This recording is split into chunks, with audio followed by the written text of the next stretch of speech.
Mujajwa, saudara, kita jumpa lagi dalam acara Rehat bersama saya William Sembiring dengan tema hari ini, masa lalu adalah sebuah pelajaran. Dalam Filipi 3 ayat 13b mengatakan demikian, "Tetapi ini yang kulakukan, aku melupakan apa yang telah di belakangku dan mengarahkan diri kepada apa yang ada di hadapanku." Saudara yang terkasih, ada seorang atlet bulu tangkis nasional pernah diwawancarai oleh sebuah majalah ternama di negara ini. Pertanyaan dari majalah tersebut adalah, apa kunci kesuksesan yang membuat Anda bisa menjadi pemain bulu tangkis besar dunia?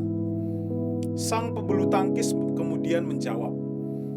Dengan tersenyum ia katakan bahwa saya belajar dari kegagalan saya di masa lalu dan selalu berusaha mencapai kemenangan dengan kerja keras.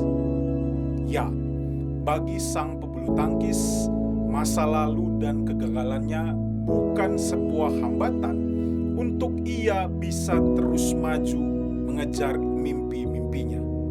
Malahan, setiap dari kegagalan tersebut menjadi sebuah pengalaman berharga untuk bekalnya di kemudian hari. Saudara yang terkasih, saya yakin setiap dari kita sebagai manusia di dunia ini pasti pernah merasakan kegagalan dalam hidupnya.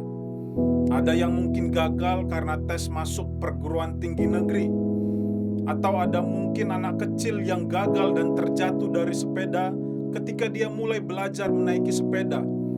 Atau mungkin seperti kabar baru-baru ini bahwa timnas sepak bola Indonesia gagal merebut trofi di kejuaraan AFF. Setiap dari kita memiliki kisah kegagalan di dalam hidup kita. Dan biasanya kegagalan akan membawa rasa kecewa yang mendalam di dalam kehidupan kita.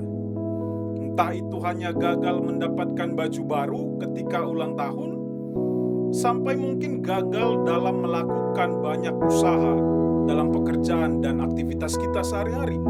Semuanya pasti memberikan efek yang tidak baik di dalam hidup dan diri kita. Sering kita mungkin bertanya pada diri kita, bukankah aku sudah berusaha keras untuk hal itu? Lantas kenapa aku bisa gagal? Tak jarang kita mungkin juga mulai memarahi Tuhan dan menganggap Tuhan itu tidak adil. Engkau jahat, Tuhan. Aku sudah memimpikan hal itu sejak lama, tapi kenapa Engkau tidak memberinya? Mungkin yang kita lakukan seperti itu. Saudara, tahukah Anda kalau lampu yang kita gunakan sehari-hari pada saat ini dalam proses pembuatan dan penemuannya itu mengalami banyak sekali kegagalan? Albert Einstein telah melakukan banyak percobaan dan gagal untuk menemukan bola lampu. Namun demikian, ia tidak pernah menyerah pada satu kegagalan dan terus mencoba. Masa lalu dan kegagalan itu ia gunakan sebagai pembelajaran pada percobaan-percobaan berikutnya. Sehingga setelah 99 kali gagal, ia tiba pada percobaan ke-100 dan akhirnya berhasil menemukan bola lampu. Hari ini kita diingatkan dari surat Filipi yang ditulis oleh Paulus. Kita belajar untuk dapat menjadi seperti Paulus yang mau bertobat dan berubah, meninggalkan kegelapan di masa lalunya untuk menerima terang Kristus dan mencapai cita-cita yang ada di depannya. Saudara yang terkasih, pedang dan pisau yang tajam didapat dari sebuah pukulan-pukulan dan tumbukan serta asahan yang berat.